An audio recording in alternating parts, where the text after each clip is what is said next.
Bem-vindos a todos ao nosso estudo do livro das Contribuições de Joana de Ângeles para o transtorno. Não, desculpa. Contribuições de Joana de Ângeles para a análise dos transtornos mentais. Esse estudo é o capítulo 26 do livro A Construção do Suicídio em Nossas Vidas. Eu gostaria de passar agora a palavra para o Marlon. Marlon, com você. Obrigado, Fabrício. Primeiro, eu queria falar para esse pessoal todo que está aí de câmera fechada, que se a gente tem que se expor aqui, que essas pessoas também se exponham, não interessa se está deitado, se tiver sem roupa, obviamente, só mostra o pescocinho, né? Mas todo mundo pode aparecer aí, porque é bom ver nas reações de vocês, né? Uns estão com sono, outros estão animados, e aí a gente vai modulando muito da fala a partir do que vocês estão trazendo. Então, vocês abrem a câmera aí, ó, mesmo o pessoal que está comendo ainda, não tem problema. Os outros que estão dormindo, mas assim a gente consegue interagir melhor. Eu pedi para o Fabrício passar para vocês 3 questões para que a gente pudesse trabalhar a partir disso. Por quê? Porque eu parto do princípio de que eu já escrevi o capítulo, então já tem ali um material com uma análise importante para vocês.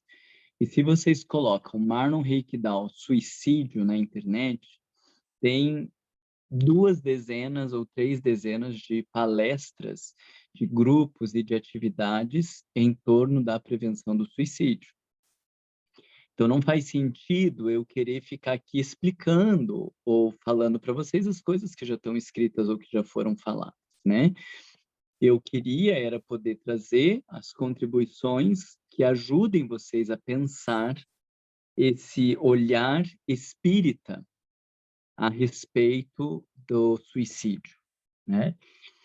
E aí, por isso, eu mandei as questões, eu queria que vocês pensassem, que a gente fosse conversando a partir dessas questões, ao invés de eu falar do que já está lá escrito, tá? Então, primeiramente, vocês receberam as questões, porque receber é uma coisa, né? Pensar é outra, né? Então, alguns estão dizendo que sim, tem um monte de gente ainda com câmera fechada, que eu não consigo ver se recebeu ou nem recebeu as questões. Eu não vou falar por nome para não constranger, mas vocês podiam abrir a câmera, né? Do pessoal que está com a câmera aberta, tem um sim, um positivo. Agora, a segunda questão seria: vocês pensaram sobre as questões? Sim ou não? Eu posso ter recebido e não ter pensado. Pensaram sobre as questões? Não. Uns meio tímidos, assim, né? Eu não vou falar que eu pensei porque ele vai me obrigar a responder. Então, eu digo assim, mas não quero ser obrigado a falar. Ninguém vai ser obrigado a falar. Mas eu quero saber se vocês pararam para pensar. Porque se vocês não tiverem muitas questões para a gente refletir, em 20 minutos a gente termina e eu digo, vocês vão ler o livro, vocês vão assistir os vídeos e depois, quando vocês tiverem questão, vocês me escrevem, tá? Então, vamos lá. Vamos começar com a primeira questão que eu mandei, é qual é a diferença entre a visão da Igreja Católica e do Espiritismo em relação ao suicídio. Essa, na verdade, é a questão mais importante, tá? Porque o que eu vejo é que a gente ainda no movimento espírita reproduz um olhar da Igreja Católica, né? Nós tivemos trocentas reencarnações no ambiente católico ou protestante, que os olhares são parecidos, e nós hoje reencarnamos aqui no movimento espírita, aprendemos sobre o espiritismo, mas ao invés de deixar o espiritismo transformar as nossas percepções, o que a gente tem feito é imposto as nossas percepções ao espiritismo. Mudamos a fachada das coisas, que Allan Kardec mudou, mas continuamos com posturas muito semelhantes. Então, o desafio é a gente entender essa diferença entre a visão católica e a visão espírita, para daí a gente poder adentrar o elemento psicológico, tá? Então, alguém gostaria de fazer algum comentário sobre essa percepção da diferença entre a visão católica e a visão espírita para a gente analisar?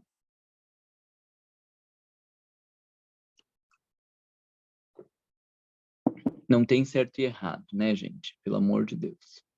Então, vamos lá. Maria Silva começa, depois Gil, depois Olívia. Boa tarde. Eu refleti sobre essa questão na seguinte forma. Na Igreja Católica, tem aquele, para mim, né, na minha visão, e dentro do que eu estudei, tem uma categoria, ou para esse lado, você cometeu suicídio, a consequência ou é para esse lado, o inferno, ou é o céu. Essa é a visão, para mim, a visão católica, e o é errado, é pecado, então é inferno. Por Espiritismo, eu vejo que ele trata como individualidade. Cada caso é um caso. Tem as suas consequências pelo fato, tem a consequência se é consciente ou inconsciente, mas o caso é analisado como um todo, como as vidas que vêm vindo, como a sua história de agora. Então, nós temos uma individualidade ali, que é a nossa história. E aí tem a consequência, a responsabilidade pelo ato, mas tudo é visto como um todo. Então, para mim, essa é a grande diferença. A gente não tem uma categoria de um pacote que se encaixa aqui ou ali, mas a gente tem a individualidade e o processo como um todo. Tá, então deixa eu ver se eu entendi. O que a Maria está dizendo é que não existe uma reflexão sobre o comportamento, sobre a situação, sobre o que leva, né, a pessoa. É tudo como é um pecado, é uma questão inquestionável, indiscutível, vai para o inferno e pronto, né? Tanto é que em algumas igrejas, ainda hoje, né, o pecado é visto como algo do inadmissível, onde a pessoa não pode fazer o velório na igreja, e ela não pode ser enterrada como todas as outras pessoas, né? De tão grave que é considerado o suicídio. E aí o que a Maria está dizendo é, não, no espiritismo tem um olhar diferente, a gente não tem uma visão tão reducionista quanto a visão que tem na Igreja Católica, que só tem dois lados, né? O certo e o errado, o céu ou o inferno, e acabou por aí, e então, se você cometeu suicídio, você vai para o inferno e pronto, né? É mais ou menos isso, Maria? É, isso mesmo. Ótimo. Marlon. Vai lá, Olímpia. Marlon. Quem que quer falar? É Xiomara. Tem que levantar a mão, que daí vem aqui para cima e eu consigo ver vocês. Se não levanta a mão, não sei onde vocês estão no meio do caminho. Quem A próxima é a Gil. Só um pouquinho. Silmara, você quer falar algo dentro disso que a gente está falando, do que a Maria falou? Sim. Tá, Sim, então traga. eu percebo que na Igreja Católica, mas não só, né? Na Igreja Católica, na Igreja Evangélica também, não há o perdão. Eles são condenados eternamente. Aconteceu com uma prima minha, que ela é evangélica, e o filho dela se suicidou. E minha prima simplesmente ignorou aquele filho para sempre. A igreja, para a religião católica e evangélica, não há perdão para essas almas. E o Espiritismo nos mostra que há uma oportunidade, né? Que eles falham, eles sofrem, eles vão sofrer as consequências do ato, mas eles têm uma nova oportunidade. Eu vejo essa diferença. Tá, sim. Então, o que você está dizendo é que isso tudo que a gente está falando da Igreja Católica é muito parecido na evangélica, né? É uma pena, porque eu não sei se vocês já estudaram um pouquinho da biografia de Martim Lutero, mas Martim Lutero se opôs a muitas questões da Igreja Católica e as pessoas não tiveram alcance das críticas que ele fazia, da proposta que ele fazia. Então, hoje, quando a gente vê a Igreja Evangélica, tem mudanças significativas, mas as bases essenciais, que eram as críticas de Martinho Lutero, continuaram as mesmas. E aí eu vou dizer outra coisa para vocês. A mesma coisa está acontecendo com Kardec. Kardec trouxe críticas profundas, né, indiretamente, críticas profundas ao movimento espírita e católico, a forma de se relacionar com Deus, a forma de se relacionar com o futuro, a lógica de justiça, de punição, ela é muito diferente, a essência que Allan Kardec traz. Mas, na prática, a gente tem comportamentos muito parecidos com a Igreja Católica. Então, olhem que coisa triste, né? A Igreja Católica se consolida lá a partir dos anos 300. Francisco de Assis vem em 1200 para refazer as bases da Igreja, e as coisas continuam muito parecidas. Depois, em 1500, vem Martinho Lutero para estabelecer novas bases, constrói uma nova igreja, e as coisas continuam muito parecidas. E depois veio o Espiritismo para estabelecer novas bases. E hoje eu sinto em dizer, mas as coisas continuam muito parecidas. Nós trocamos a lógica do pecado, agora, por exemplo, para o Vale dos Suicidas. Então, você não vai mais para o inferno, você vai para o Vale dos Suicidas. Mas é um lugar tão horrível na descrição dos espíritos como o inferno. Nós não temos mais aquela noção de punição, mas nós continuamos falando de pagar pelos erros, de pagar pelos pecados, né? Como um fardo que você tem que carregar que não tem nada a ver com Deus de amor. Nós não falamos do demônio, mas nós falamos dos obsessores. Então, olha que coisa triste. Inúmeros espíritos têm vindo à Terra para estabelecer ou para resgatar a mensagem evangélica, a mensagem de consolação. E a gente, ao longo dos séculos, tem se perdido no mesmo caminho. A gente tem funcionado pelo mesmo jeito, pela via da punição, do constrangimento, do Deus duro, do Deus que não é o Deus de amor, mas é um Deus severo. E isso fica muito explícito quando nós falamos do suicídio no Espiritismo, que a gente ainda continua com um olhar duro e severo. Por isso, eu queria trabalhar com vocês essas questões, para a gente entender que no suicídio há uma diferença gravíssima em termos da interpretação desse transtorno mental, e em vários outros temas deveria ter uma interpretação completamente diferente, mas porque a gente ainda não estudou psicologia, não estudou filosofia, não se dedicou a ler Kardec do jeito que ele merece, nós continuamos a reproduzir os mesmos equívocos que ele criticava na Igreja Católica, que Martinho Lutero criticou e que Francisco de Assis também criticou. Tá? Então, o primeiro ponto é tirar o suicídio desse lugar de pecado, de algo indiscutível que define que as pessoas vão para o inferno. E você trocou o inferno pelo Vale dos Suicidas, mas veja que muitas pessoas continuaram com a mesma postura. Vai para o Vale dos Suicidas. Então, a gente agora virou tão determinista que o suicídio vai para o Vale dos Suicidas, como os católicos ou os evangélicos definem que vai para o inferno. Mas quem que disse que todo o espírito ou a pessoa que comete suicídio vai para o Vale dos Suicidas? Aonde que está escrito isso no Livro dos Espíritos? Tem alguma questão lá que diz todo a pessoa que comete suicídio vai para um lugar infernal chamado Vale dos Suicidas? Tem alguma questão de Kardec dizendo isso?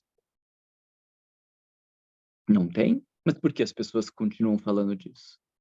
Por que as pessoas falam disso nas palestras? Por que as pessoas falam disso no atendimento fraterno? Por que elas continuam agindo assim? Porque entende que o mindset é da Igreja Católica, embora as palavras sejam novas. Só trocou inferno por Vale dos Suicidas. Mas a visão determinista, ela continua a mesma. Então, a Maria está trazendo um ponto super importante, que assim, não, o Espiritismo não tem essa visão determinista.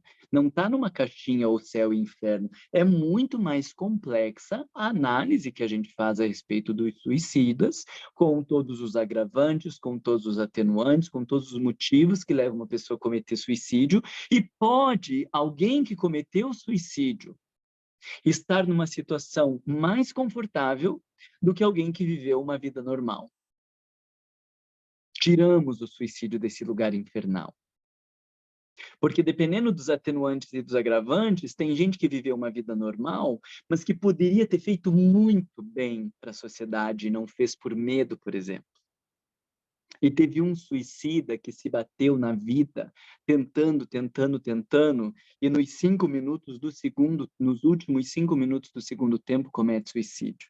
Então, sem dúvida, essa pessoa vai viver uma experiência diferente pós-morte daquele que viveu uma vida confortávelzinha, medíocre, e que poderia ter feito muita diferença no mundo e não fez. Vocês entendem? Tiramos o suicídio do lugar do pecado que foi posto pela Igreja Católica. Esse é o primeiro importante ponto que a gente precisa ter. E que precisa estar muito claro quando a gente vai fazer um atendimento fraterno, por exemplo. Porque as pessoas, quando vêm para o atendimento fraterno, elas já vêm com essa carga. Um filho que cometeu suicídio, um pai que cometeu suicídio, ela já vem com esse peso de, meu Deus, o meu filho, o meu pai, o meu marido foi para o inferno. E a primeira coisa que a gente precisa dizer é, não, para com isso, para com essa história.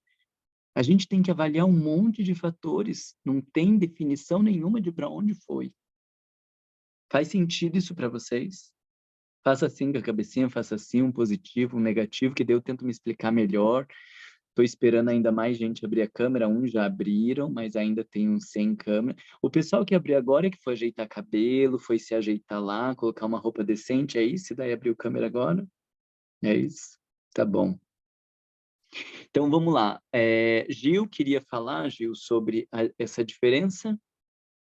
Sim, um pouquinho, se bem que foi muito expressivo. Boa noite, desculpa a todos.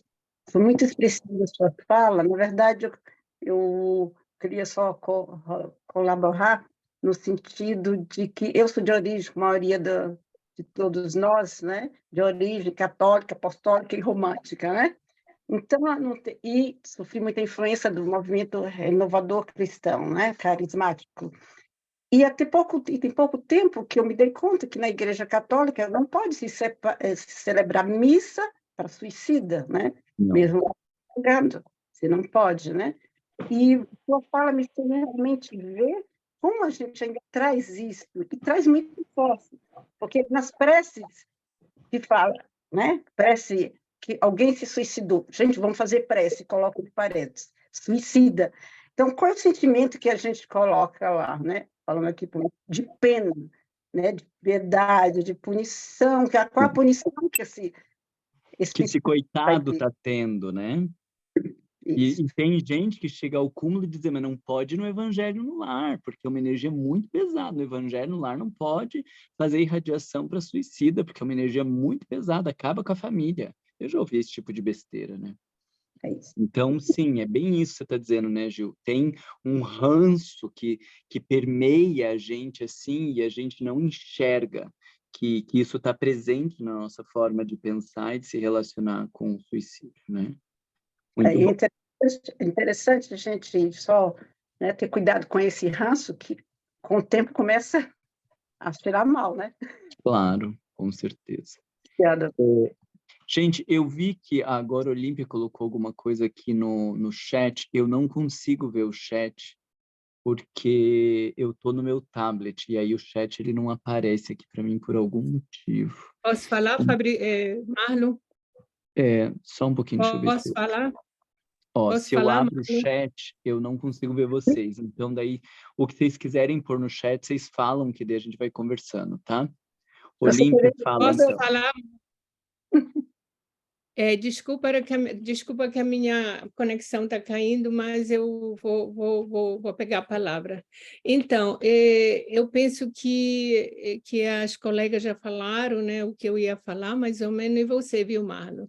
Então, eu vejo que nesse movimento das igrejas, e Igreja Católica, Evangélica, Budismo, né, e outras religiões, o Espiritismo, há uma diferença muito grande, né? E eu também fico me questionando sobre a nossa interpretação dentro do movimento espírita sobre o que está escrito nos livros Memórias de um Suicida. E eu falo de um ponto de uma enlutada pelo suicídio, né? No passado, eu vivenciei na minha família, lá no Brasil, dois familiares que fizeram o seu suicídio, né? 2 foram enforcamento, um foi meu primo e a outra foi esposa da minha prima, e uma outra pessoa muito amiga, de faixas etárias diferentes, né? Todas da religião católica. Então, especificamente do meu primo, lá no Belém, no Pará, né, é de família católica, todas as pessoas dessa minha família, e eu participei da cerimônia. Então, assim, foi muito bonito a cerimônia que foi feita para aquela pessoa, não vendo como o suicida, né? Porque eu penso que outro rótulo, né, que nós colocamos, nós reduzimos aquela pessoa ao suicida, né? Então, especificamente, como eu falei do meu primo, foi celebrado falando quem foi aquela criatura, né? O que ele deixou de legado na família, no ambiente comunitário onde ele trabalhava, ele se relacionava. Então, eu penso que devagar, com os estudos, hoje no Brasil a gente tem um grupo muito grande, a Karina Fukumichi, que faz um movimento muito grande no Brasil, formando pessoas na questão da suicidologia. Né? E a gente teve 2 amigas queridas também da AME, Espírito Santo, como a Catarina Espírita e a Tatiana, viu, Marlon, que fizeram essa pós. Então, eu vejo que isso assim está um pouco mudando dentro das outras concepções religiosas, mas nós, enquanto espíritas, eu penso que a gente precisa avançar nessa cutucada que tu estás nos dando, né? E de que é o momento de acolher, né? Aquela pessoa que fez o seu suicídio, que não suportou as suas dores, né? E a família enlutada, é acolhimento, é escuta, às vezes não precisa falar nada, e eu vivi isso, né? Quando eu estava a receber a notícia que o meu primo tinha se enforcado, eu estava numa aula, né? Então foi um impacto assim, uma coisa assim que eu fiquei assim paralisada. Mas foi muito importante o acolhimento que eu recebi, e desse acolhimento eu pude ir até aquela família, né? Então era isso que eu queria compartilhar, é que o momento é de acolhimento, de estudo, sim, porque hoje a gente tem a questão que naquela época de Kardec não tinha, não é, Marlo? Não tinha uma psicologia, não tinha a questão da psiquiatria que está discutindo hoje, né? E nós não tínhamos essa visão que a benfeitora amiga nos traz, estudando o Evangelho e nos trazendo essa questão do estudo do Evangelho à luz, né, dos transtornos mentais. Então, eu vou ficar por aqui para não me delongar, mas era isso que eu queria compartilhar. Eu estou falando de um ponto de que eu vivi, né, que eu sou enlutada através dessas pessoas da minha família que se suicidaram no Brasil. Obrigada, Então, obrigado, colega. o que a Olímpia traz é super importante, que é um dos grandes desencontros que a gente tem no movimento espírita a partir da obra Memórias de um Suicida, né? Eu não sei como o pessoal enlouqueceu com essa obra, né? De não entender que ali nós temos primeiro uma realidade, né? Quando nós lemos os casos de evocação dos suicidas em O Céu e Inferno, nenhum deles descreveu o Vale dos Suicidas. E por que a gente continuou colocando o Vale dos Suicidas como uma regra? Entende? Se fosse o Vale dos Suicidas uma regra, todos os 9 casos que Allan Kardec apresenta no Céu e Inferno deveriam relatar Vale dos Suicidas. Nenhum deles relata. Então, nós temos uma incrível contribuição de Ivone do Amaral Pereira com o livro Vale dos Suicidas, quando ela mostra que existe um lugar específico que se reúne os suicidas para que eles sejam supervisionados um a um de muito perto, porque essa é a descrição que está lá em Ivone do Amaral Pereira, que eles conhecem todos aqueles espíritos por nome, que eles sabem da história de cada um daqueles espíritos e que estão ali no aguardo do passo que eles deem para ser resgatados. Essa parte a gente não ficou do Vale dos Suicidas, que o Vale dos Suicidas não é um inferno que são postas as pessoas que cometeram suicídio. O Vale dos Suicidas é um lugar de sofrimento, onde muitos espíritos estão ali reunidos para supervisão do plano espiritual superior. e descrito que toda aquela equipe é regida por Maria. Olha só que coisa mais linda! E a gente não lê essa parte. Se você volta lá e lê o Vale do Suicida, ou Memórias de um Suicida, você vai ver todos os traços de cuidado, de atenção, de vínculo para com essas pessoas. Mas se você mantém a tua ideia de suicídio pela Igreja Católica, você não lê essa parte. E você lê o Vale dos Suicidas como um lugar lamacento que se joga os espíritos para eles ficarem lá purgando até o infinito, porque eles cometeram um pecado imortal. Não é isso que está lá no Vale dos Suicidas, no Memórias de um Suicida. Mas a leitura, vamos dizer assim, as lentes que a gente coloca de interpretação são essas. Tá? Então, isso é muito importante da gente observar e reler, se for o caso, né? Para a gente entender melhor. Fabrício, eu não sei se quando a pessoa começa a falar, você que abaixa a mãozinha da pessoa ou não. Então, não abaixa, espera a pessoa terminar de falar, porque quando você abaixa, ela volta lá para baixo da tela e eu não enxergo mais a pessoa. Deixa a tela terminar de falar, pode ser? Uhum. Então, vai lá, a Andréia queria falar?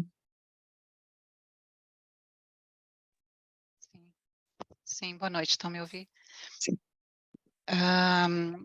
Acrescentando a essa questão, eu li esse capítulo do livro que você escreveu 2 vezes, eu acho um assunto tão profundo e ainda vasto dessa discussão, mas trazendo para essa questão que foi colocada aqui primeira, e acrescentando, lembrei, então, nos 10 mandamentos e o que eles dizem dentro do catolicismo, é que vai de encontro, o suicídio vai de encontro a um dos mandamentos que é o não matarás.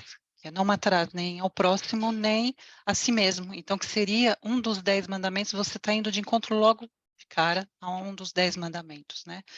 Com a base do catolicismo. Então, e culpando para sempre, né? E é esse peso que a doutrina espírita não coloca, que vocês aqui já bem explicaram, esse peso, o para sempre, né? O condenado para sempre.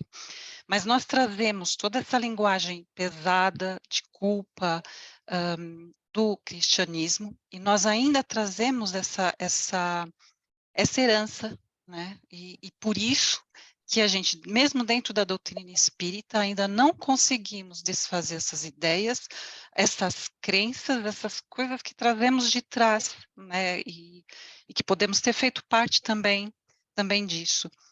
E lembrando, além do Memórias de um Suicida, no nosso lar, como André Luiz foi considerado um suicida indireto, e você coloca nesse capítulo, inclusive, né, o suicídio indireto e o direto.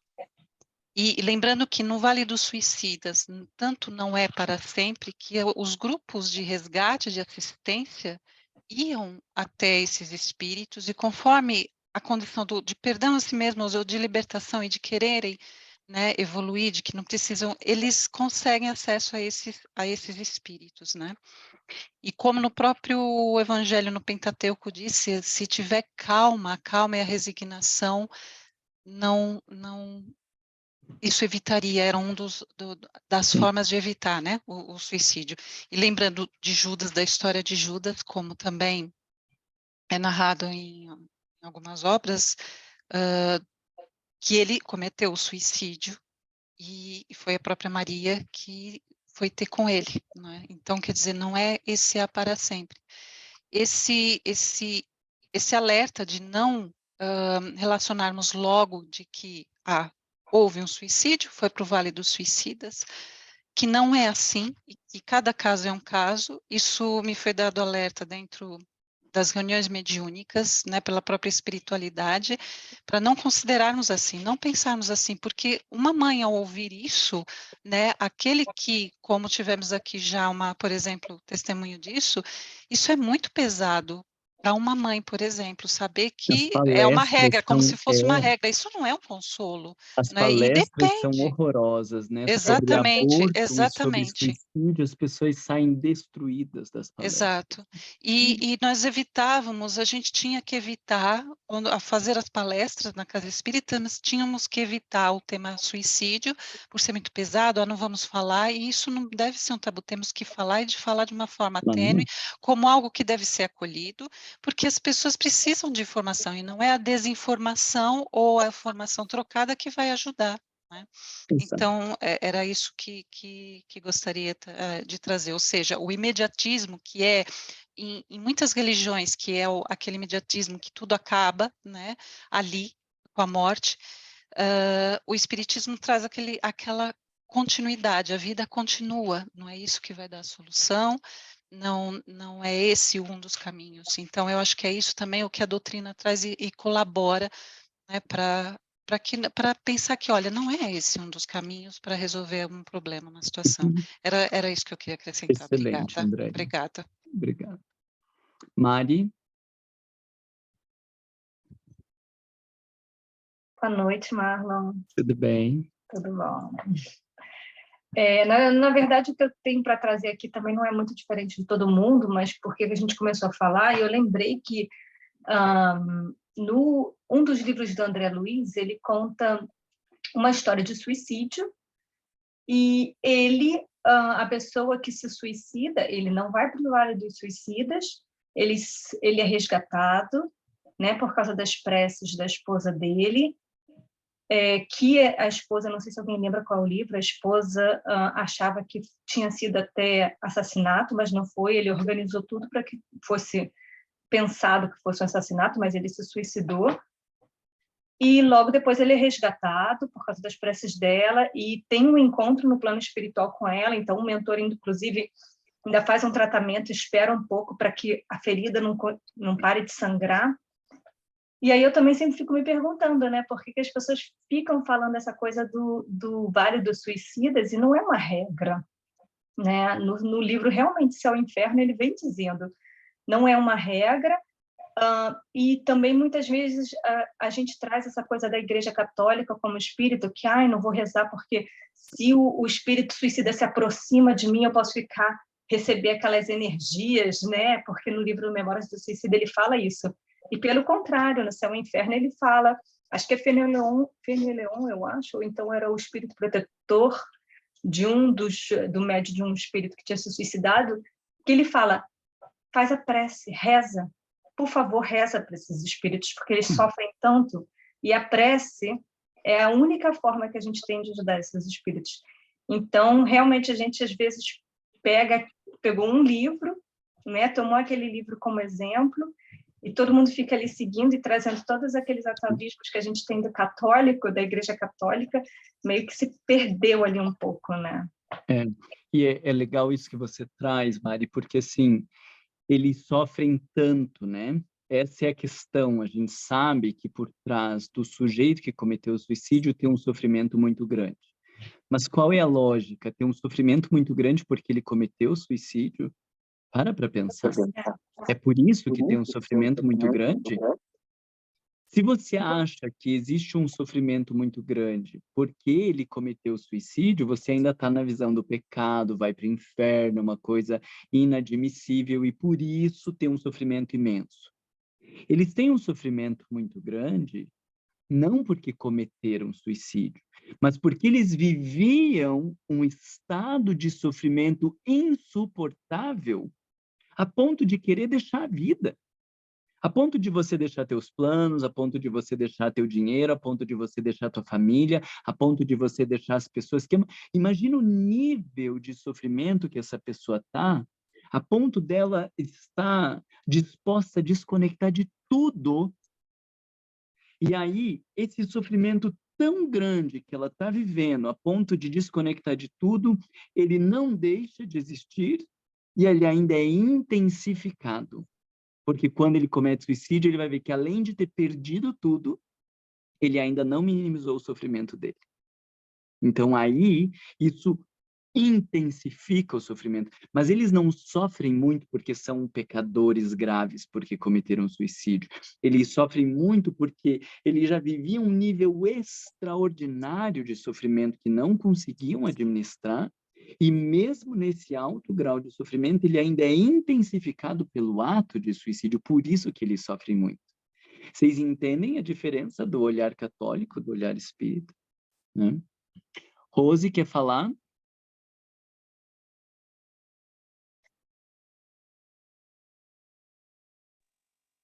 Oi, boa noite. Sou eu, Rosilene? Ou tem alguma Isso, Rose? Rosilene, Eu, pode né? falar. Obrigada, Marlon. Um pouco mais do mesmo tema que vocês estão comentando. Eu, para chegar até o livro Memória de um Suicida, eu demorei muito. E somente esse ano que eu fui escutar o seu seminário, que tem a parte 1 e a parte 2, que eu falei, caramba, porque antes, né, de conseguir acessar esse livro, eu não escutei o Marlon antes. Porque eu tinha esse pânico desse Vale do Suicida, eu tinha esse pânico e saía na lista, porque eu levo pouco tempo no espiritismo, saía na lista do nosso centro espírita aqui em Madrid, Leon Denis, que tinha que estudar isso aí. E eu tentava evitar esse livro e não queria ler esse livro. E muita gente em volta, amigos, tentando suicídio, e eu falei, eu tenho que ler esse livro. Mas é verdade, o pânico que me dava desse Vale do Suicida, e logo o pânico que me dava de, não sei, de pensar que uma das partes do seminário você fala, quando acontece com o vizinho é uma coisa, mas quando acontece com algum familiar seu, alguém que está do seu lado, tudo muda, tudo se transforma, porque você tem que acessar muita informação. E aí, a parte que você falou, né, da parte linda desse livro, que estão todos sendo acolhidos pelo plano espiritual. E acolhido por Maria, a nossa mãe, em seu amor condicional, né? Esse amor autocura, né? Então, é tudo muito lindo com essa visão espírita, né? Apesar dessa dor, desse sofrimento, você sabe que a vida continua, né? Claro que uma coisa é você ver o vizinho do lado e uma coisa é você vivenciar. Não vivenciei, mas vivenciei alguns amigos que tentaram e conseguiram. E aí eu tive que acessar esse livro. Mas foi muito difícil para mim. Eu demorei muito a ler esse livro.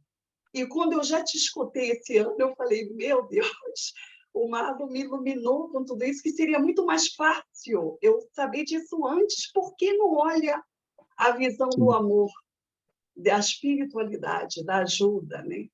Esse amor incondicional da Maria? Quer dizer, se a gente tivesse primeiro esse conceito, que você fala no seu seminário, seria muito mais fácil encarar esse livro de outra maneira. Exato. Obrigada. É bem por isso que eu estou trazendo esse exercício para vocês, né? Porque se a gente não muda o nosso olhar, você lê todas as obras de Kardec e de Joana de Ângeles buscando esses entraves do pecado, do erro, do equívoco. Então, o que eu estou fazendo com vocês, mais do que trazer o que Joana de Ângeles fala, que já está lá no livro, é fazer esse exercício de rever os nossos conceitos, para que quando você vai para as obras, você enxerga uma outra obra, você enxerga outras coisas, né? É bem isso que a gente vai fazer. Então, a última Uma outra pessoa... coisa. Diga. Uma outra coisa. E depois eu ler o livro, consegui ler o livro, fazem uma organização no Centro Espírita Leon Denis, onde eu estudo aqui em Madrid, e fala, Rose, a comissão quer que você participe da prevenção do suicídio. Olha que legal. E eu fiquei assim, meio em choque. Eu falei, mas não sei se eu estou preparada. Eu acho, você que sabe, você que decide, mas eu acho que você está preparada. E eu falei, eu estou preparada. Porque eu consegui ler esse livro e depois com você está me ajudando muito. O Que seu bom. seminário, que tem 2 partes, eu já assisti, te juro, quase 6 ou 7 vezes a primeira parte ainda. Porque eu não quero entrar na segunda sem antes ter todo o esclarecimento que eu necessito ter. Obrigada. Que bom. E tem, já que a Rose está falando do meu material, tem algumas palestras que eu fui fazendo lá em Curitiba, que são quando eu comecei a preparar uma equipe para trabalhar com prevenção do suicídio, né? Então, era 1 hora, 1h30, não tem todos os encontros, porque alguns dos encontros eram debates que a gente fazia, era um grupo muito grande, a gente estava, acho que, umas 150 pessoas, então a gente não tinha como transmitir, era tudo muito atrapalhado, assim, e eu não estava preocupado com transmitir, estava preocupado em preparar aquelas pessoas, que foram grupos que nós formamos ao longo de 1 ano e meio de formação, encontros quinzenais de 1h30, a gente se reunia para debater, para montar grupos de apoio nos centros espíritas e em algumas outras instituições, no hospital psiquiátrico e tal. Foi uma experiência incrível. Então, não tem todos os vídeos, alguns vídeos têm só o áudio, e alguns vídeos têm lá os materiais e tudo. Se vocês têm interesse, né, assim como a Rosilene está trazendo, de preparar grupos de apoio, grupos de prevenção e trabalhar com o tema, tem um material legal lá que passa pela psicologia, que passa pela questão da legislação, que passa pela análise das obras de André Luiz, Manuel Flamengo de Miranda, Joana de Ângeles. Tem muita coisa legal lá, tem um material bem bom, tá? Caso vocês tenham interesse. Aí a última, Tânia, e daí nós vamos engatar na próxima pergunta, tá? Então, diga lá, Tânia. Boa noite, Marlon, boa noite a todos. Essas 3 perguntas que você nos enviou para reflexão, eu gostaria de mencionar Judas.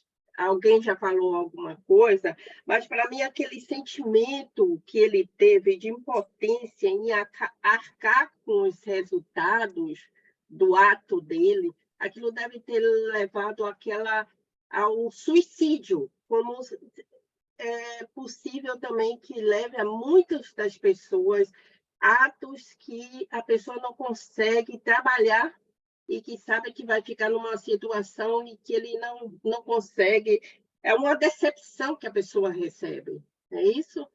Então, são esses sentimentos, foi o que eu consegui pensar em Judas, seria o sentimento de abandono, que todos estavam criticando, né? Porque ele vendeu o mestre. A tristeza que ele sentiu, o terror que ele sentiu do pós, porque ele entregou o dinheiro, mas os outros disseram que aquele dinheiro era de sangue, largaram lá, e ele se sentiu, ele estava realmente decepcionado com tudo que aconteceu com ele. E é o que acontece com muitos que chegam a tomar o suicídio, que chegam a seguir esse caminho. Obrigada, mano. Um desapontamento, né, Tânia, muito grande, né, porque isso é difícil, né, de você olhar e dizer, sim, eu sou essa pessoa, eu cometi esse equívoco, né, eu vou tentar reparar, ou eu vou aprender algo com isso, e suportar essa ideia, né, de que tudo bem, é isso, e Deus é um Deus de amor, e Deus vai me dar quantas oportunidades eu precisar para aprender, para refazer, para crescer. É difícil, e aí tem o olhar consolador da doutrina espírita, né? Você vai ter quantas reencarnações você precisar, não tem pressa, não tem desespero, não é uma corrida para ver quem chega primeiro, estamos todos encarnados para o nosso aprendizado, uns aprendem mais rápido, outros mais devagar, uns pelo amor, outros pela dor, né? Isso é prevenção do suicídio, quando a gente olha para os sentimentos, né? Mas aí eu queria, então, eu acho que essa primeira pergunta ficou bem clara, essas diferenças que a gente consegue enxergar da Igreja Católica e do Espiritismo, e perceber que tem uma grande diferença, não porque o Marlon está falando, mas pelo que Kardec escreveu, pelo que André Luiz escreveu, pelo que está no corpo doutrinário do Espiritismo, né? Eu só estou enfatizando para vocês o que está lá, e que muitas vezes a gente não percebe, né? Aí a Marlon, segunda... Oi, bem Olívia. curtinho. Eu queria falar que a gente precisa pensar que o suicídio, né, ele é multifatorial, né, as Tá, causas. mas calma aí, Olímpia, deixa isso para depois, para a terceira, que a gente já traz esse aspecto. Ok, Porque isso vai beleza, ser obrigada. importante de abordar, mas vamos deixar para a terceira. Então, qual que é a diferença entre intervir pelo medo e intervir pelo esclarecimento? Por que eu digo isso para vocês? Porque Allan Kardec, ele tem uma colocação dessa no Livro dos Espíritos, que ele vai dizer, não adianta querer intervir pelo medo, porque não funciona. A gente precisa esclarecer as pessoas, né? Então, eu queria saber se vocês têm esse raciocínio de qual que é a diferença de intervir pelo medo e de intervir pelo esclarecimento, e que tipo de esclarecimento é o mais importante que o Espiritismo oferece para as pessoas. Alguém quer trazer alguma contribuição? Santiago já tinha escrito alguma coisa lá, né, Santiago? Quer falar o que você escreveu? Eu falo muito mal português e tenho dificuldade e não quero atrapalhar. Alguém te disse, Santiago, nesse grupo, o Santiago fala tão mal português, ele só atrapalha, ou isso é julgamento teu? Atrapalho. Alguém Mas falou, o Santiago só atrapalha. Meu Deus, não dá para entender nada do que ele fala, ele só atrapalha. Então vai lá, Marlon, lê. eu felicitei ao Santiago, porque eu felicitei a ele por estar em um grupo em português, estudando Joana, sendo em espanhol. Eu liguei no privado e felicitei ele, porque ele teve uma grande iniciativa. Mas ele entendeu que você disse que ele estava atrapalhando e que ele não devia falar. Não, eu não. Vai. Então, Santiago, ajeita aí essa tua cabeça e fala aí a parte que você estudou e conta pra gente. para mim foi também muito importante o capítulo de Marlon. Quando a desencarnação de meu filho, com 17 anos, a minha outra filha, que então estava com 14 anos, ela teve um intento de suicídio. Graças a Deus, salvou.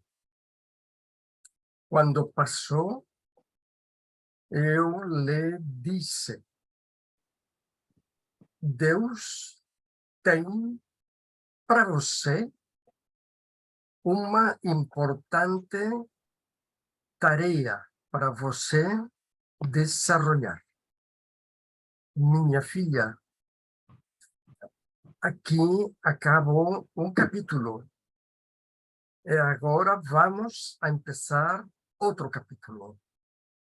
Hoje ela fica com 27 anos e trabalha como educadora social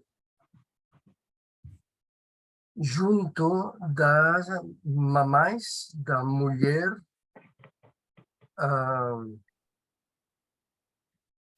violentada e junto dos meninos sem pais.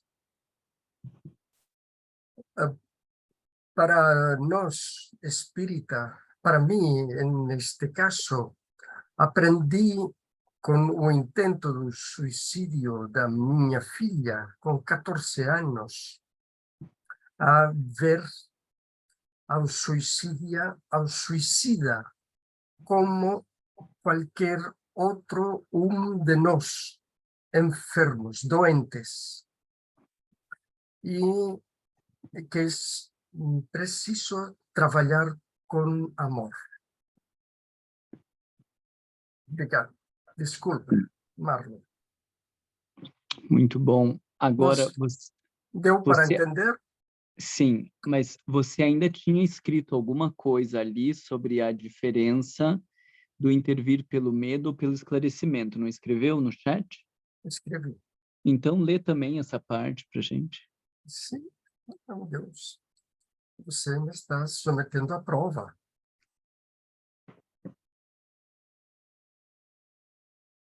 Qual é a diferença de intervir pelo medo ou pelo esclarecimento? O esclarecimento acalma e dá lugar à reflexão e, portanto, regenera os pensamentos. Enquanto o medo se apodera e bloqueia o livre-arbítrio da pessoa. Excelente. Muito bem. Alguém mais queria acrescentar alguma coisa sobre essa diferença do esclarecimento e do medo, né? Porque dentro da lógica que a gente está trazendo, né? O catolicismo, o protestantismo atua muito pela via do medo, né? Vai para o inferno, vai para o pecado, é o pecado, né? E o espiritismo traz um olhar diferente. Então, qual é esse olhar que a gente tem para ver pelo esclarecimento que o espiritismo nos proporciona? Maria quer falar, depois a Anne. Eu também pensei nessa questão em relação ao medo, mas aquele que está passando a informação, né? O Santiago colocou aquele que está recebendo, como está recebendo.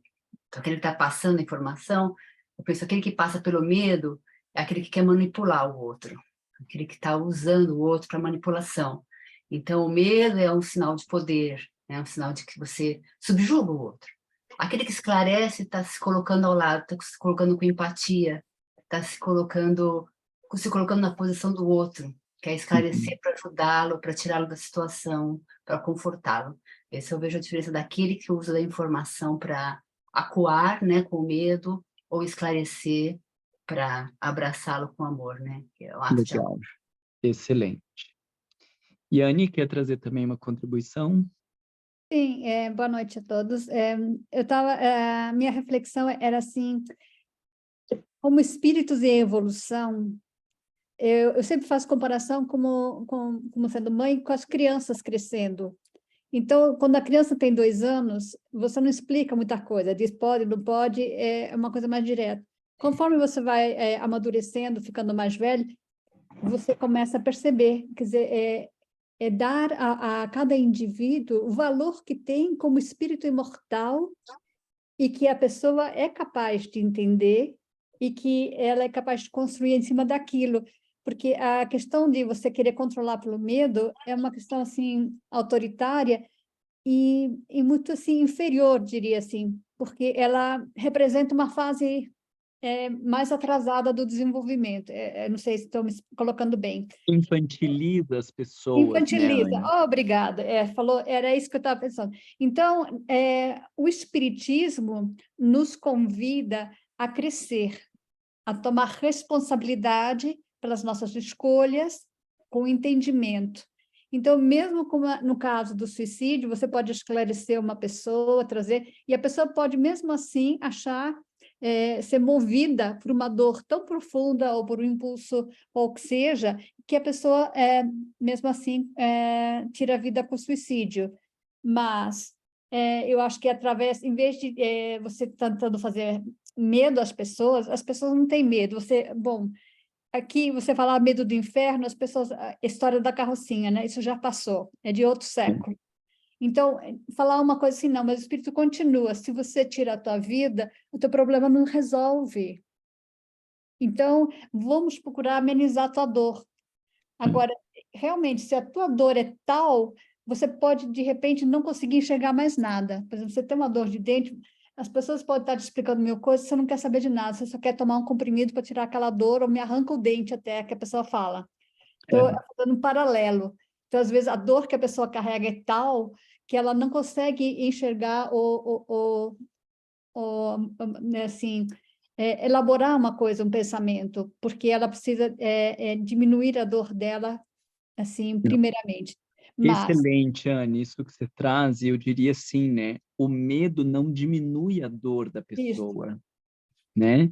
Então, na hora que a pessoa diz arranca o dente, pelo amor de Deus, não adianta dizer, olha, mas se for arrancar, pode ter um sangramento grave, isso pode nunca mais... Não interessa, porque é uma dor tão grande e o medo não tem a capacidade de diminuir a dor das pessoas, né? Então, o que você está trazendo é assim, a gente tem que trabalhar com a dor da pessoa e o medo não trabalha com a dor da pessoa, né? E esse é o maior esclarecimento que o Espiritismo tem. Quando o Espiritismo traz a vida após a morte, ele está dizendo, olha, você pode eliminar o corpo, mas a dor não é do corpo. Isso. A dor é da alma. E se a alma é imortal, Você mata o corpo, mas a tua alma vai continuar viva, né? E daí algumas pessoas, pelo amor de Deus, não me falam um negócio desse, né? Então eu não tenho como eliminar essa dor? Não, não tem como eliminar essa dor desta forma. Você tem como aprender a lidar com essa dor. E é isso que a gente pode ensinar, né? Aí nós caímos no caminho da consolação, né? Mas aí vem a pergunta mais difícil para vocês: como que a gente ensina as pessoas a lidar com a dor? Porque dizer, não sinta, não pense assim, tenha fé, acredite em Deus, você tem que orar, não é ensinar as pessoas a lidar com a dor, né? Então, vocês entendem que aí surgiu uma outra questão que cada um de vocês poderia se fazer, que é, como que ensina uma pessoa a lidar com a dor? Né? Talvez eu te faça uma pergunta que é ainda pior, que é, como eu lido com a minha dor?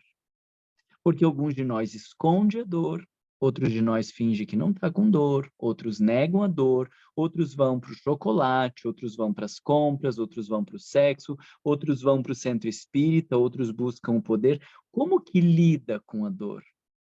A gente tem muita dificuldade de entender como lida com a dor, como lida com a angústia, como lida com a ansiedade, como lida com o medo, porque como a gente não aprofundou o olhar sobre essas coisas, a gente não sabe como lida. E aí nisso a gente acaba se atrapalhando também na relação com o outro, né?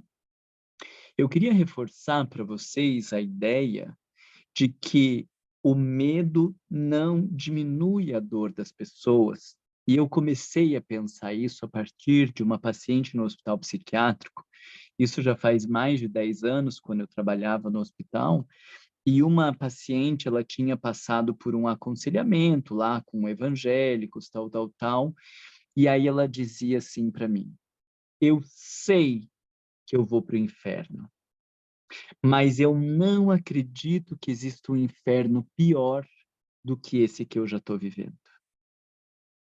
Então, ela vivia internamente um estado de tanta dor, um estado de tanto constrangimento, que qualquer ameaça de inferno que pudesse vir lá para frente, ela dizia, não vai ser pior do que o que eu já estou vivendo aqui.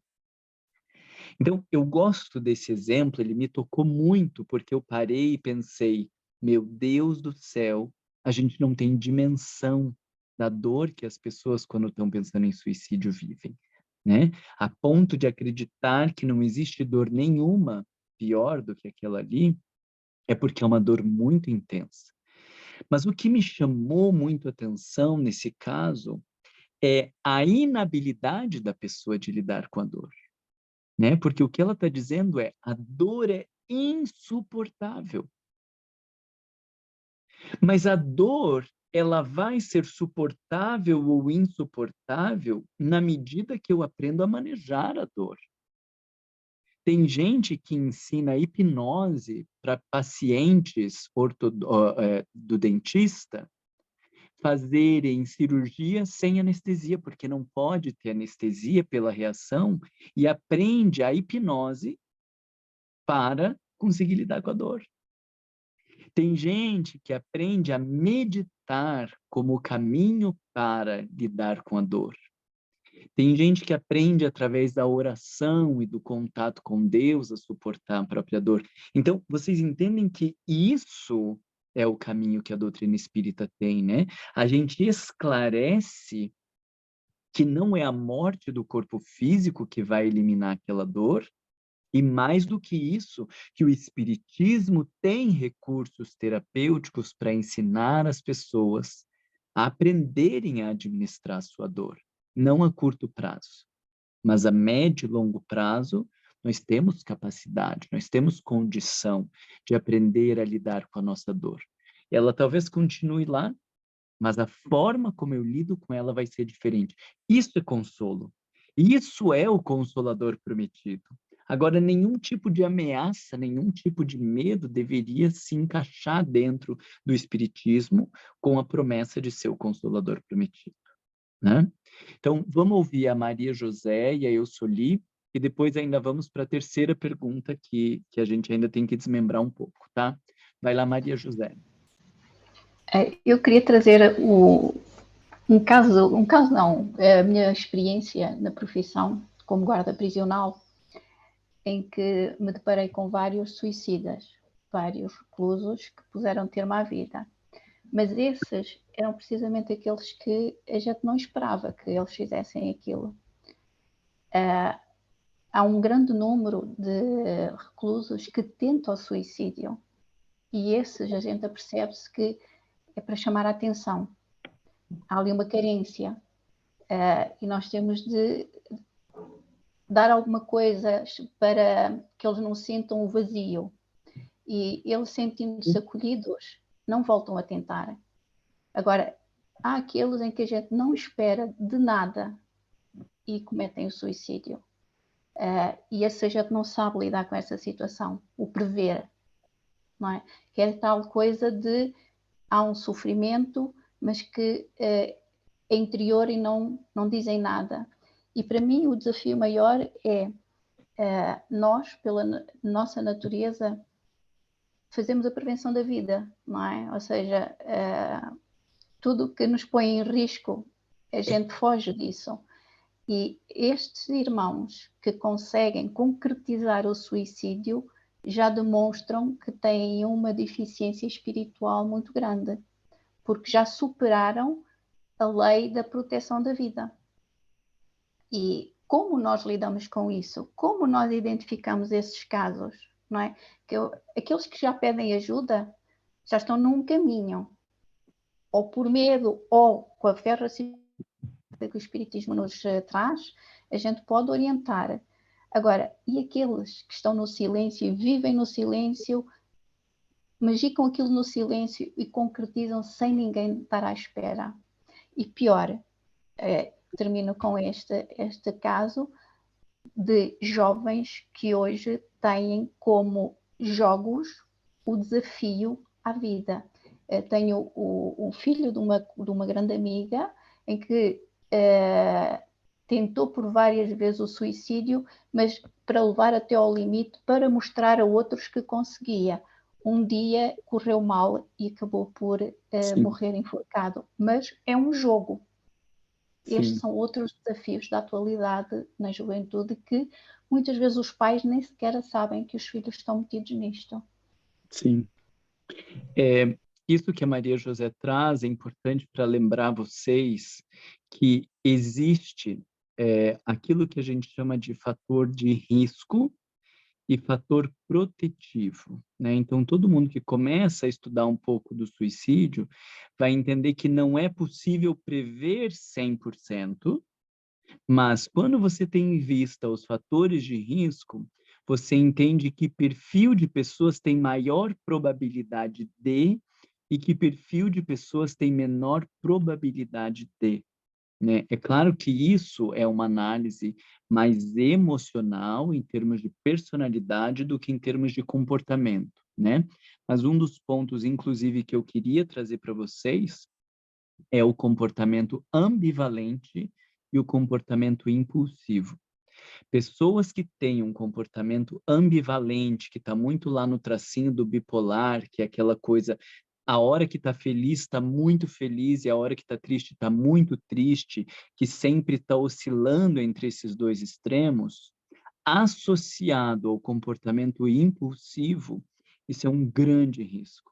Porque às vezes ela pode nem ter um problema tão grave, mas como ela dimensiona nesta ambivalência como uma coisa muito grave, associada a um comportamento impulsivo, isso é um risco enorme de suicídio. Diferente de uma pessoa que não viva tanto a ambivalência ou que não tenha comportamento impulsivo. Então, essa desgraça da impulsividade não controlada, ela está na base de muitas pessoas que cometem suicídio. E aquele minutinho, né, do pensar no suicídio e voltar atrás, então, tem muitas pessoas que tomam a medicação e depois que elas tomam a medicação, elas já vão pedir ajuda. Por quê? Porque deu segundinho de, meu Deus do céu, fiz uma cagada que eu não devia. Mas quando é um revólver, não tem essa, agora eu vou pedir ajuda. Quando é um enforcamento, mesmo que tenha ali o arrependimento no primeiro segundo, não tem essa de voltar atrás. Quando pula de uma ponte, quando bate um carro, né? Então, esse comportamento impulsivo, ele está na base de muitos casos de suicídio e, obviamente, né, a grande maioria das pessoas que cometeu suicídio vivia quadros de depressão.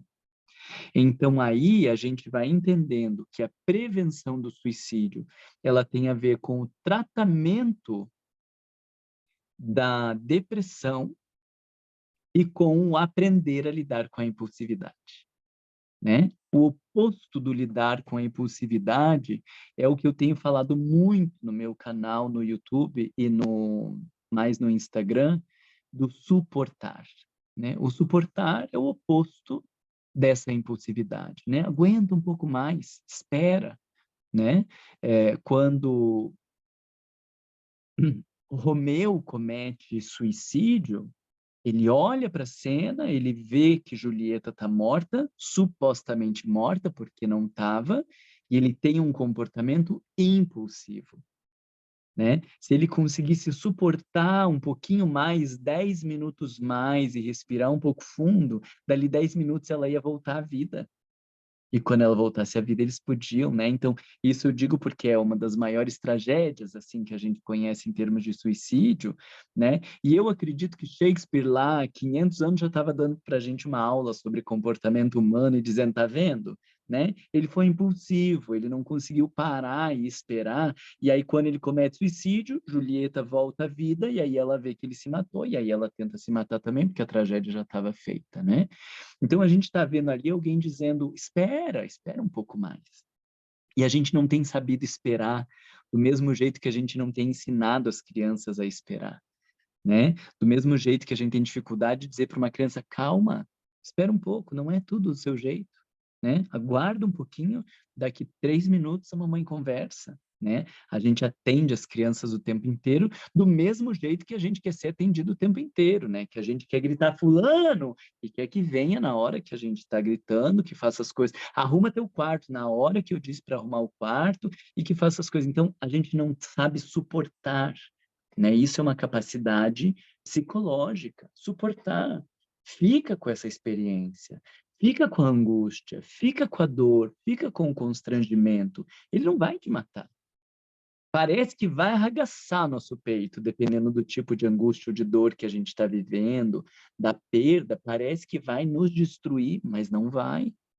Então eu fico pensando o quanto a gente precisa ensinar as pessoas a suportar a realidade da vida. E quando elas aprendem a suportar a realidade da vida, nós estamos trabalhando com um preservativo do suicídio, né, associado ao tratamento da depressão. Porque, claro, na depressão, a gente está com lentes cinzas. A gente enxerga tudo por um ângulo mais cinzento. A gente não consegue enxergar muitas belezas na vida, a gente não consegue enxergar boas intenções das pessoas, então tudo fica muito cinza. E aí, eu fazia alguns combinados com os pacientes no hospital psiquiátrico de dizer, olha, calma aí, você está aqui para tratar a depressão com risco de suicídio. Depois que você tratar a tua depressão, se você quiser se matar, você se mata, mas vamos fazer um combinado aqui de que enquanto você está em tratamento de depressão, você não vai tentar se matar. Porque eu tenho certeza que uma coisa está associada com outra. E alguns deles diziam, tá bom, doutor Marlon, tá bom, doutor Marlon. Então, enquanto eu estiver tratando depressão, não me mato, mas depois eu posso me matar. Sim, depois você pode se matar. Porque, obviamente, depois que a pessoa trata da depressão e que ela volta no estado de humor normal, a ideação suicida, ela se desfaz, né? Porque tinha a ver com a interpretação do aspecto trágico da vida, né? Então, mas isso só para reforçar para vocês alguns aspectos que a gente chama de fatores protetivos e fatores de risco, né? Quando você tem um filho pequeno, isso é um fator protetivo. Quando você tem alguém que depende de você, isso é um fator protetivo. Mas não quer dizer que não vai cometer suicídio. Tem mães que cometem suicídio. Mas quanto mais fatores protetivos você tem, menor é a chance de você cometer suicídio.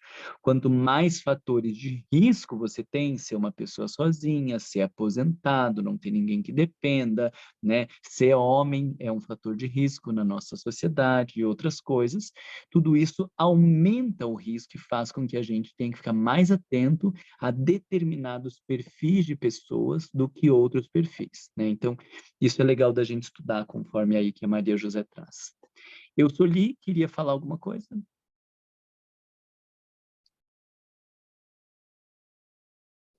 Peço perdão porque cheguei atrasada e não queria, mas a necessidade, por causa de... Eu tive que dirigir o estudo hoje da federação, a senhora estava enferma. E então, é o seguinte, eu olhei, sim, sobre essas perguntas, e uma coisa que me chamou a atenção foi a 954, do Livro dos Espíritos, né? Uma imprudência que compromete a vida sem necessidade é irrepreensível, sem necessidade. Imprudência. Não há culpabilidade quando não há intenção ou consciência positiva de fazer o mal. Porque eu pensei sobre isso, sabe? Porque eu lembro muito bem que quando eu cheguei na Suécia a primeira vez, eu não sabia que aqui no verão é dia o dia todo, não tem noite.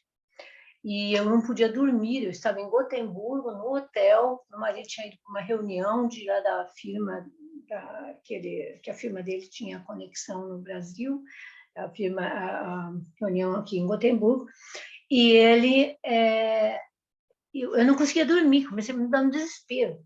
Então, nem as cortinas não adiantavam, porque era claro o tempo todo. Eu vi do lado, na cama dele, do birô dele, ele tinha costume de tomar, de vez em quando, um remedinho que chamava-se Alcion, é um remedinho para dormir, porque ele tinha problema para dormir, ele tinha muita dor de estômago e coisa e tal. E daí eu pensei assim, se eu tomar um remedinho daquele ali, eu vou conseguir dormir, mas daí já eram 3 horas da manhã. Então eu tomei o comprimidinho. Nunca tinha tomado um remédio para dor de cabeça, porque nunca precisei. Até os 50 anos, nunca tomei nenhum remédio na minha vida. Muito bem. Daí, mas isso eu ainda era jovem, né? Que foi na época que nós não tínhamos nenhum filho, nem nada. Então, eu tomei e dormi. Era muito tarde, 3 horas da manhã, e daí o amigo dele tocou o telefone às 7 horas da manhã, e eu fui pegar o telefone, eu ouvi que ele perguntou pelo Cris, eu falei enrolado, né? Ele não está, qualquer coisa assim, com sono, e também porque eu estava com o efeito daquele remédio lá, que eu não sabia que era remédio forte. Então, o que aconteceu? Claro, ele era um amigo nosso, chegado, né? Então, ele ligou para o hospital, e eu fui levado de ambulância, Marlon. E eu dizia para o médico assim, não, mas é porque eu preciso dormir, eu tomei um remédio do meu marido. Daí eles perguntaram, né, o enfermeiro perguntou, eu disse, ele se chama, ele pegou o remédio, tudo olhou, levaram o remédio, tudo para olharem. Era um remedinho pequenininho, azulzinho, clarinho, nunca esqueço, chamava Alcion. Então, quando eu li isso aqui, eu pensei, graças a Deus, eu não cometi nenhum suicídio. Aliás, não tinha nem pensado, porque eu estava muito bem feliz, contente da vida, casada, assim, tudo mais. Só que eu não tive o problema que fui fazer uma besteira, que eu não tinha intenção de nada. Está aqui, ó. Imprudência que compromete a vida sem necessidade é irrepreensível. Não há culpabilidade quando não há intenção ou consciência positiva de fazer o mal. Graças a Deus, então eu sei em Jesus que não cometi nada, não fiz nada. Mas o que eu queria ler, porque eu vim de uma família do meu marido, eles tinham um problema, sim, da depressão. Desde a mãezinha, a Farmor, né, quer dizer, a vovó, problema da depressão, eu via sempre ela muito tristinha, alegre e tristinha, tristinha e alegre. Até que um dia eu perguntei para ele, mas aí já estava casada também. Porque assim, é porque ela sofre de depressão. E eu via também que ele tinha problema de depressão, meu marido. Depois foi diagnosticado. E daí meu filho mais novo também tem o problema da depressão. Então, era uma coisa assim, parece que era da família, da parte dele, da família da mãe dele, não do pai dele, da mãe dele. Então, eu queria uma coisa para você. Eles cometeram, sim, o suicídio. Não a mãe, ela morreu velhinha, mas o pai e 2 anos depois o meu filho. Com 26 anos de entrar na faculdade, e quer dizer, tudo bem com a noiva, já morando há anos com a noiva. Deixa eu contar isso, porque como é que eu consegui sobreviver a isso e não morri de dor? Não morri de dor. Graças a Deus eu era espírita. Marlon, isso é um testemunho para todos vocês. Eu era espírita e eu tinha aquele conhecimento que me deu a força. E também, claro, eu orei a noite toda e aquela coisa que a gente faz. Eu peguei aqui no ponto de vista, que é no número 5 do Evangelho, sabe? Porque eu pensei, meu Deus, é sobre o suicídio, dessa vez eu vou enfrentar.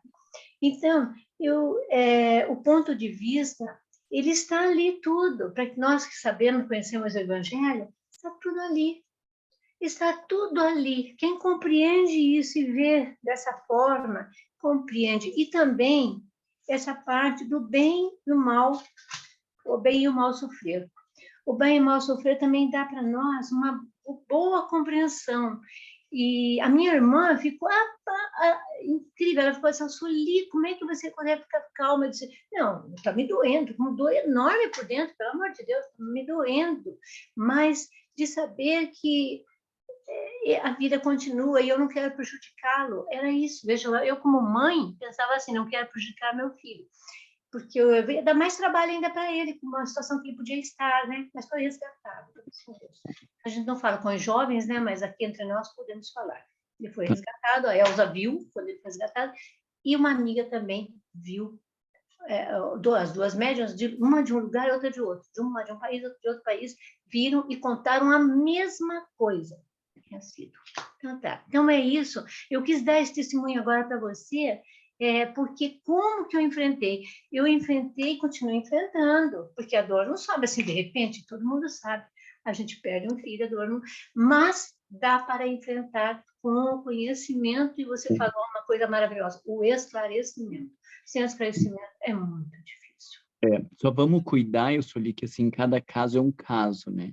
Uhum. Porque quando você diz dá para enfrentar, dependendo da pessoa que ouve isso e ela não está conseguindo enfrentar, não, para né? mim. Ela pode se sentir diminuída, né? Ou ela pode se sentir não compreendida, ou ela pode se sentir não acolhida, né? Então, o nosso exemplo, ele não é exemplo para os outros, né? Ele fala da nossa história e do nosso caminho.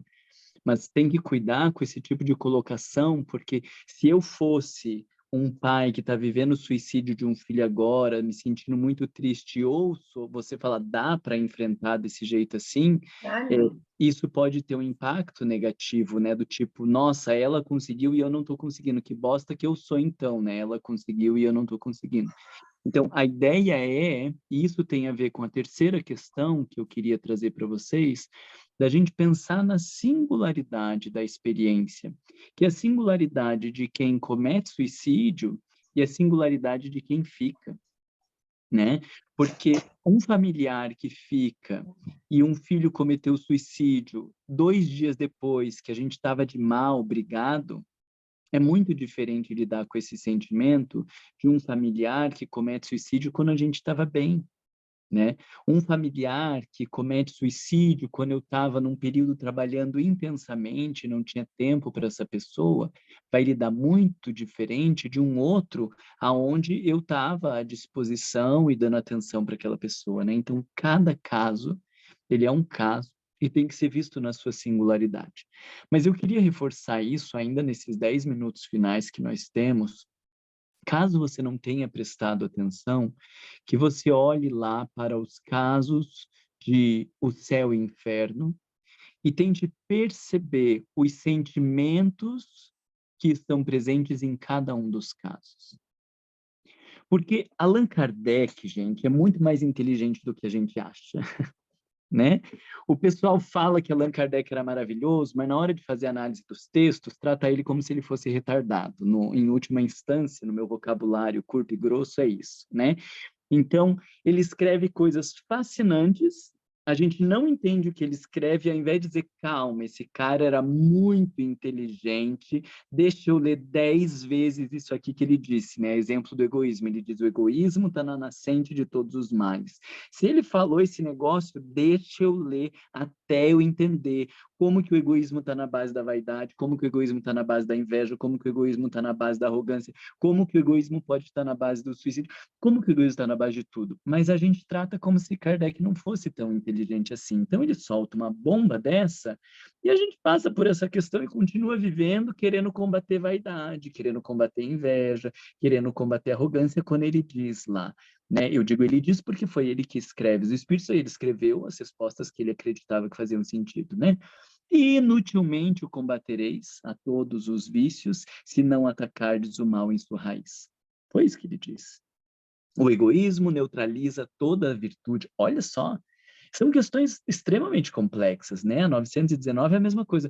Qual é o meio prático de combater, de não ser vencido pelos males, né? Não ser arrastado pelos males e se transformar moralmente? O autodescobrimento. Então você tinha que parar e falar, meu Deus, eu sou uma pessoa impaciente, como que eu vou lidar com a minha impaciência? Kardec disse o autodescobrimento. Eu preciso descobrir o que há por trás da minha impaciência. Eu tenho uma doença. O que Allan Kardec disse? Autodescobrimento. Eu preciso descobrir o que tem por trás da minha doença.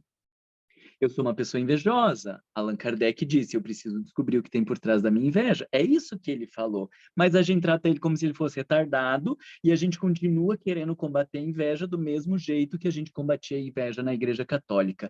Tenta fechar a boca. Combate a vaidade pondo roupinha simples. Combate o orgulho tentando ser humildezinho. Combate... Foi isso que ele falou, né? Tem que estudar Allan Kardec. E quando ele traz os casos de o céu e o inferno, por que ele trouxe 9 e não trouxe 25? Se você vai contar lá nas obras, na revista espírita, tem mais do que 9 casos. Ele já tinha acessado mais de 9 casos. E por que ele só traz 9 para o céu e o inferno? Por que ele não trouxe 3, 2, um caso só? Para falar que está sofrendo do outro lado.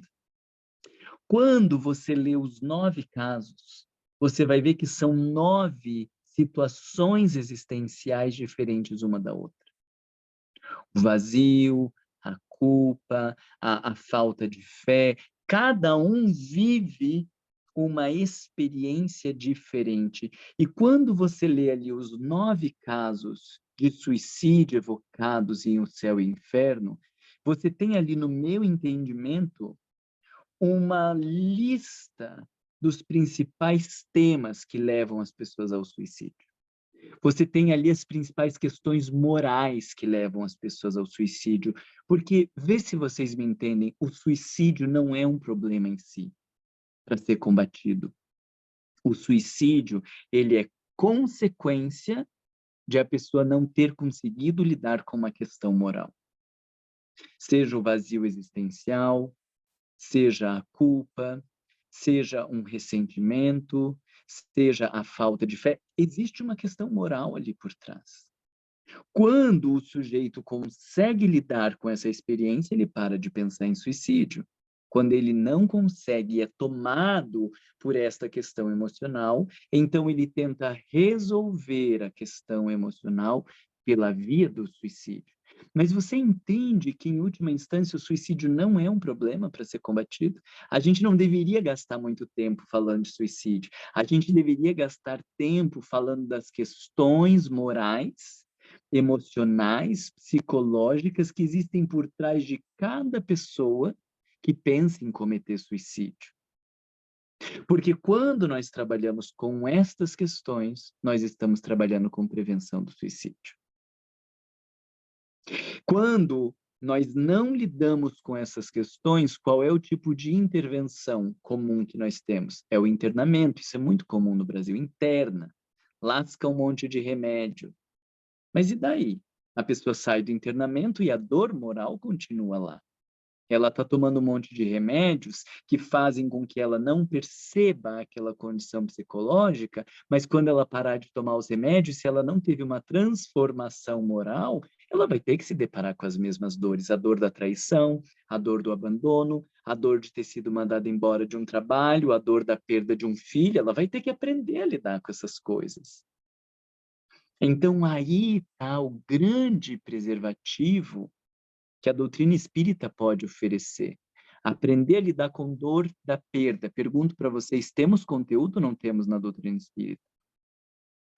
Aprender a lidar com culpa. Temos conteúdo ou não temos na doutrina espírita? Aprender a lidar com ressentimento. Temos conteúdo ou não temos? Nós temos conteúdo para todas as questões morais. O que me faz concluir que o espiritismo ele pode ser um grande preservativo para as questões do suicídio, porque primeiro vai dizer, matar não vai eliminar sua dor. Segundo, nós temos recursos para lidar com a sua dor, de um jeito que a psicologia ainda não tem. Eu falo isso sendo psicólogo. A psicologia não tem todos os recursos que o espiritismo tem para oferecer suporte e ajudar as pessoas. Nós temos mais conteúdo e mais reflexão para ajudar uma pessoa com ideação suicida do que a própria psicologia. Se nós estudarmos tudo que o espiritismo traz, nós temos mais recursos para lidar do que qualquer abordagem psicológica.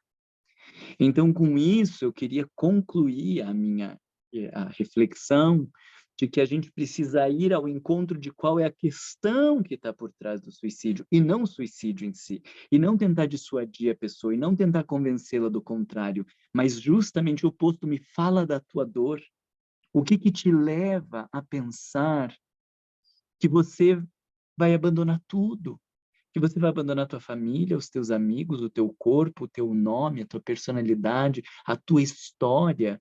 Que dor tão grande é essa que você está disposto a largar tudo? E aí a gente vai ajudar as pessoas a lidar com a dor. Então aí eu sempre volto naquelas minhas críticas horrorosas que alguns de vocês me odeiam, mas assim, a gente está gastando tempo demais estudando ESD. A gente está gastando tempo demais estudando ESD enquanto as pessoas estão cometendo suicídio. Por que a gente não está estudando sobre dor? Por que a gente não tem grupo de estudo sobre angústia? Por que a gente não tem grupo de estudo sobre luto? Por que a gente não tem grupo de estudo sobre frustração? Por que a gente não tem grupo de estudo sobre culpa? Por que a gente está gastando tanto tempo estudando princípio material, princípio espiritual, perispírito, quando o mundo está estertorando por culpa, por ressentimento, por medo, por raiva, por angústia? E eu não estou falando das pessoas lá fora. Estou falando a começar por nós. Quantos de nós vivemos todos esses dramas, para não dizer tudo junto, né? Porque às vezes é um e é outro, mas às vezes é tudo junto. E aí a gente tem que engolir as nossas angústias, as nossas frustrações e o nosso luto para ir dar aula no Centro Espírita do ESD.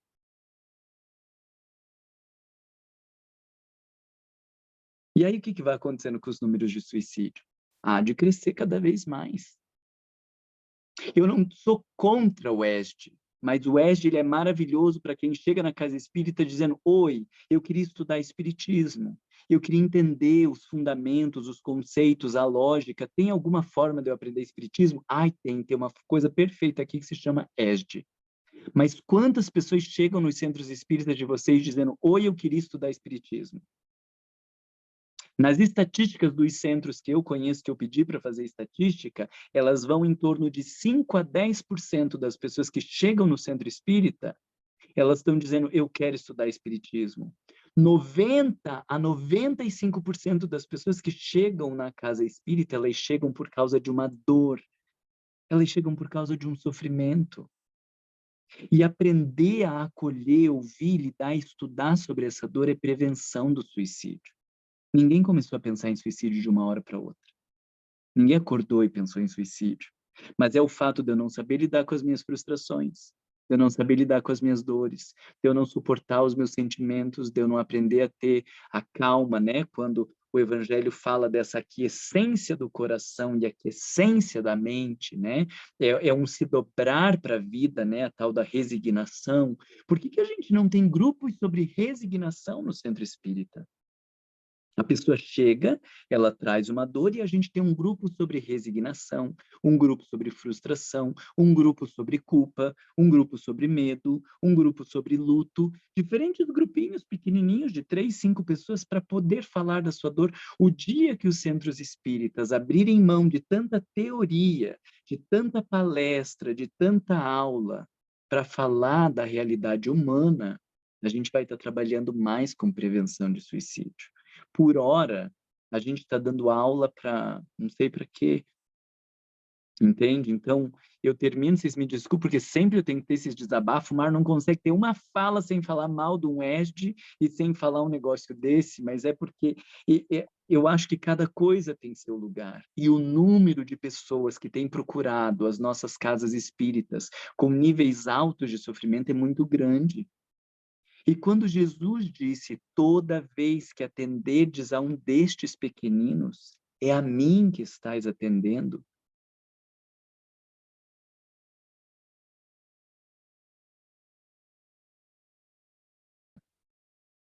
Toda vez que chega alguém no centro espírita com uma dor, com uma frustração, com um luto não curado, com uma dificuldade, e nós não estamos atendendo a emergência desse sentimento, também é o Cristo que nós estamos deixando de atender. Então, espero que vocês pensem nisso e que a gente vá construindo novos métodos, novas abordagens, para entender que prevenção do suicídio não é lá quando a pessoa está falando eu quero me matar. Prevenção do suicídio é o cotidiano do centro espírita. É aprender a lidar com luto, com frustração, com medo, com raiva, com ressentimento, com culpa. Isso vai ser o grande trabalho de prevenção do suicídio que a gente possa oferecer. Tá bom? Eu espero que tenha sido útil para vocês, eu espero que vocês reflitam, que vocês se sintam super mal com essas coisas que eu estou falando aqui e que a gente tenha aí um bom caminho de reflexões pela frente.